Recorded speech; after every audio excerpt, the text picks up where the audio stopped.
नमस्कार। देखिए, आज का वीडियो जो है वो काफ़ी इम्पोर्टेंट है, लास्ट तक बने रहना। वीडियो में हम लोग देखेंगे कि 10 साल या 20 साल या फिर हम मान के चलेंगे 15 साल, इन सालों में म्यूचुअल फंड के थ्रू 20% XIRR पॉसिबल है या नहीं है। देखिए, मैक्सिमम यूट्यूबर जो है वो आपको ये चीज़ नहीं बताएगा, ठीक है? वो नॉर्मली क्या करते हैं वो लोग 15 टू 18% एग्जाम्पल लेके आपको बता देते हैं। मैं आपको बताऊंगा 20% लॉन्ग टर्म में 15 साल, 20 साल या 10 साल में पॉसिबल है या नहीं है। और है तो किस तरह के फंड में है वो, इधर multi cap fund, flexi cap fund, small cap fund, large cap fund, कौन सा फंड रहेगा या मिड कैप फंड, ये मैं आपको इस वीडियो में सब कुछ बताऊंगा। सो वीडियो शुरू करने के पहले मैं थोड़ा सा अपना पोर्टफोलियो आप लोगों को दिखा देना चाहूंगा। देखिए, मेरा पोर्टफोलियो जो है वो अभी 21,94,000 है, ठीक है। कल का लॉस मुझे 27,000 दिखा था, घबराने वाली बात नहीं है। थोड़ा इंतजार करेंगे, पता है ये एक दिन के अंदर 50,000 तक भी दे सकता है। सो थोड़ा इंतजार करना है। और मैं आपको दिखाऊंगा मेरे जो फंड है वो फंड किस तरह के हैं। पारंपरिक फ्लेक्सी कैप फंड है, क्वांट स्मॉल कैप फंड में मैंने इन्वेस्ट कर रखा है, ठीक है। 1,27,000 के आसपास इन्वेस्टमेंट है, 1,29,000 यहाँ मेरा हो चुका है। HDFC स्मॉल कैप फंड है, इस Invesco India small cap fund है, कोटक स्मॉल कैप फंड है, Tata small cap fund, Mirae asset mid cap fund, Tata digital fund, Axis small, SBI small, ICICI prudential technology fund, Canara Robeco small cap fund, Nippon India small cap fund. इसने मुझे काफी अच्छा दिया है last के 7 years में, 8 years में, ठीक है। Motilal Oswal Nifty micro cap HSBC infrastructure. तो जैसा आप देख सकते हो 90% जो मेरा फंड है वो स्मॉल कैप फंड में मैंने इन्वेस्ट कर रखा है, ठीक है। सो वीडियो में बने रहना, मैं आपको धीरे धीरे सब चीज बताऊंगा और ऐसी ऐसी बातें बताऊंगा जो आपको कोई और दूसरा यूट्यूबर नहीं बताता हो। सो हम लोग चलेंगे। देखिए, मैं आपको सबसे पहले दिखाऊंगा कुछ फंड जो था वो 1995 को आए थे मार्केट में, ठीक है।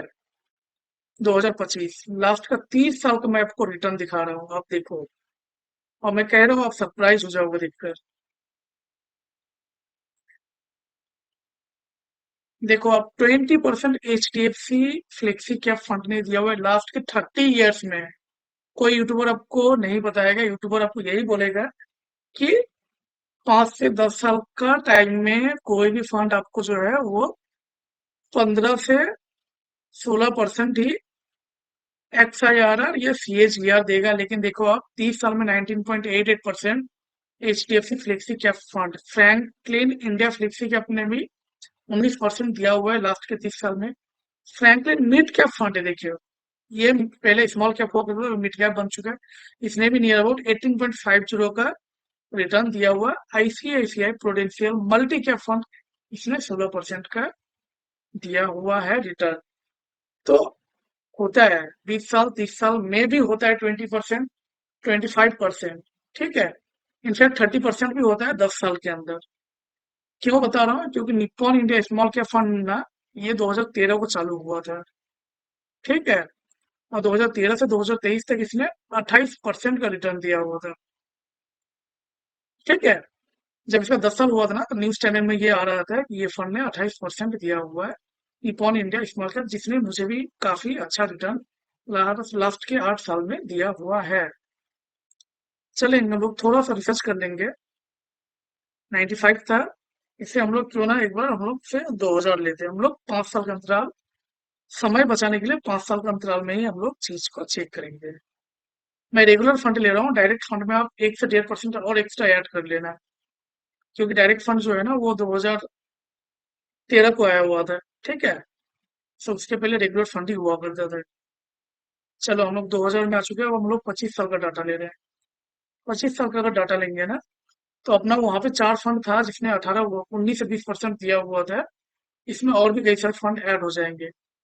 कौन से फंड ऐड होंगे मैं आपको बता देता हूँ। Nippon India growth mid cap fund, ठीक है, 22.50%। रेगुलर प्लान है, डायरेक्ट प्लान में आप और भी 2% ऐड कर दो।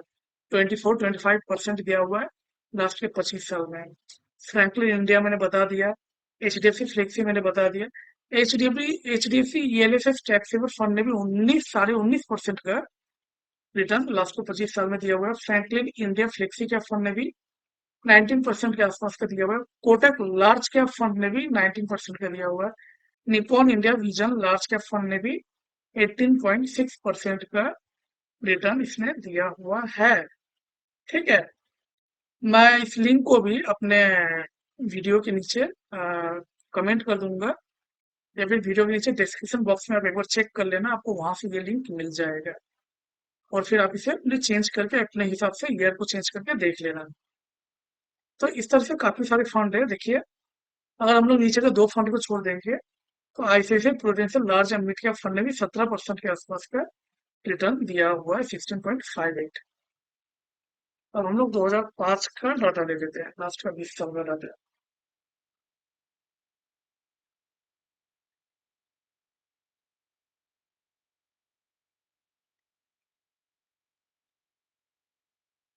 हाँ जी, इसमें भी साढ़े 18% का दिया हुआ है। Sundaram mid cap fund, ICICI prudential value fund, Nippon India growth fund उसमें था, पिछले वाले में था। Nippon India multi cap fund, ये भी देखिए 18% के आसपास का दिया हुआ है। याद रखना, रेगुलर फंड है, डायरेक्ट फंड 2% ज्यादा देगा। क्यों? क्योंकि डायरेक्ट फंड में एजेंट का कोई कमीशन नहीं लिया जाता है। Franklin India flexi cap fund 16.5, Franklin India mid cap 16.5, SBI contra fund आ चुका है 15.87, ICICI prudential large and mid cap fund 15.79। ठीक है, अगर हम लोग नीचे तक जाएंगे, नीचे के दो फंड को छोड़ देंगे, तो 14.5% इसने लास्ट के 20 साल में दिया हुआ है। 20 साल में 14%, 15%, 16% मिलना बहुत बड़ी बात है। यहाँ तो आपको 19% तक मिल रहा है। चलो अब हम लोग इसे 2008 के रिसेशन के बाद देख लेंगे, मतलब 2010 तक हम लोग। हाँ जी, 2010 से 25, 15 साल का डाटा तो हम लोग देखेंगे। चैनल को सब्सक्राइब कर लेना भाई लोग, अगर वीडियो आपको अच्छा लगे तो, क्योंकि मैंने भी खुद इस तरह से अपना डाटा देख देख कर, अलग अलग वेबसाइट से मैं भी अपना फंड को बेसिकली खुद ही हैंडल करता हूँ। लास्ट के 8 साल से 2017 से मैं इन्वेस्टमेंट कर रहा हूँ। तो वीडियो अगर ठीक लगे तो आप लोग चैनल को सब्सक्राइब कर लेना। चलिए, यहाँ आएंगे हम लोग 18.72% HDFC mid cap fund.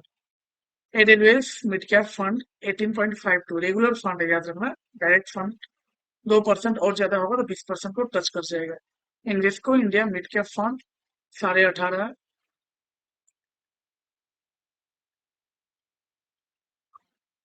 HSBC value fund जो है इसने 16.5 दिया हुआ है। ICICI प्रूडेंशियल फंड 16.5, यहाँ थोड़ा घट चुका है क्योंकि 2008 का रिसेशन था, इसीलिए हम लोग अब 2000 थोड़ा सा हम लोग चेक कर लेंगे 2012 से।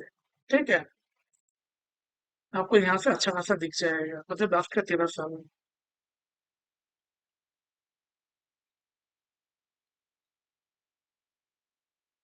देखो भाई साहब, Nippon India small cap fund 25%, जबकि मार्केट एक हफ्ते से अच्छा खासा डाउन वर्ड मूवमेंट दे रहा है, इसके बावजूद ये 25% है 13 साल में। और ये रेगुलर फंड है। डायरेक्ट फंड कर दूं मैं?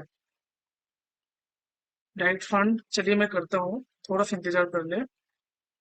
21.5 दिया है। Edelweiss mid cap fund, Invesco India mid cap fund ने भी 21.5% के दिया हुआ है। HDFC मिड कैप फंड 20.5 का, HSBC वैल्यू फंड 19.5 का, Nippon India growth mid cap fund 19.5 का, आदित्य बिरला सन लाइफ डिजिटल फंड इसमें भी 19.5 का दिया हुआ है।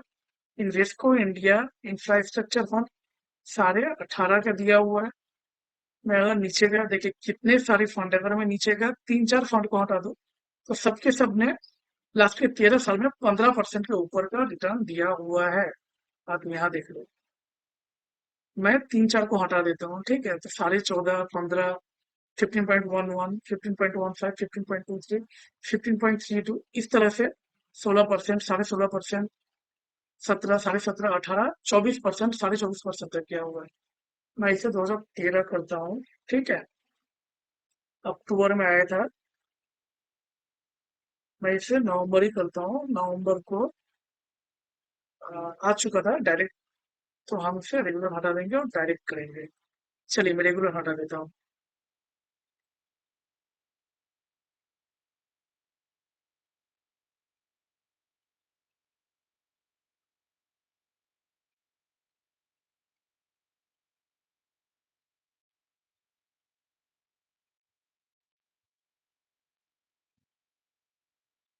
चलिए आप देखो निप्पॉन इंडिया का कैप में 28% दिया हुआ है। लास्ट का 12 साल में 28%। आप कल्पना कर सकते हो कितना ज्यादा मिला होगा।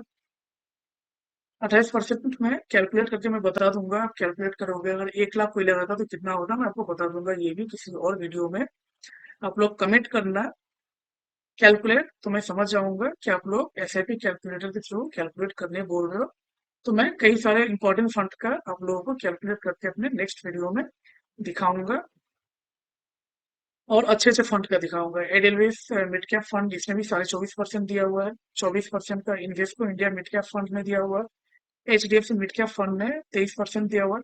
आप मिड कैप और स्मॉल कैप फंड में इन्वेस्ट कर सकते हो। मेरा जैसे 90% से ज्यादा स्मॉल कैप फंड में ही इन्वेस्टेड हूँ मैं, और मुझे भी अच्छा सीएजीआर मिल रहा है लास्ट के 8 सालों में।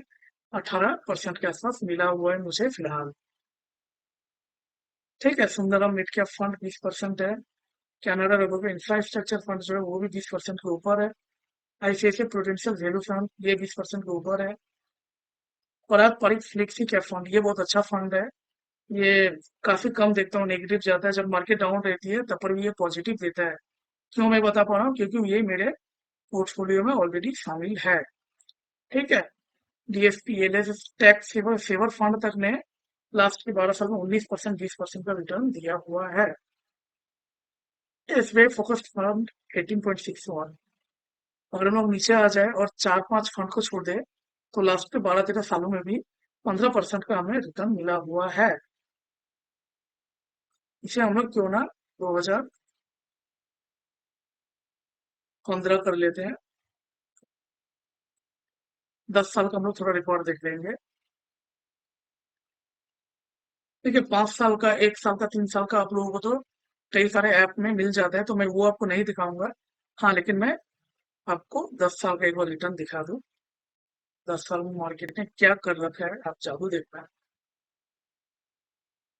चलिए देखिए 10 साल में इसमें 22% दिया हुआ है।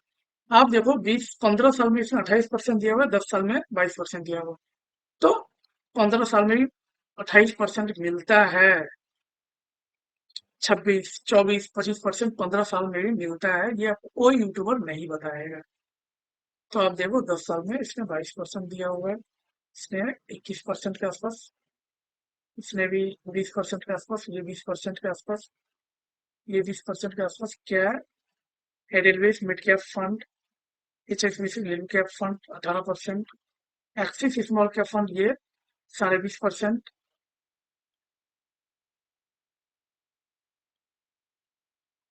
Motilal Oswal mid cap fund 19.5%, HDFC mid cap fund 19.5%, HSBC ड्यूरो फंड 17.5%। सो इस तरह से आपको 10 साल का भी रिटर्न देखने को मिल रहा है। तो जो आपको घर लेके जाना है नॉलेज, वो ये लेके जाना है कि दूसरे यूट्यूबर बोलते हैं 10 साल में 15% एक्सपेक्ट करो। मैं कहता हूँ चूंकि मार्केट में अब क्या आ चुका है, अब आ चुका है एआई। तो कंपनी काफी अच्छा भी कर रही है, और नेक्स्ट का 10 साल भी काफी अच्छा करेगी, ये ग्रो करेगी कंपनी, और काफी तेजी से ग्रो करेंगी।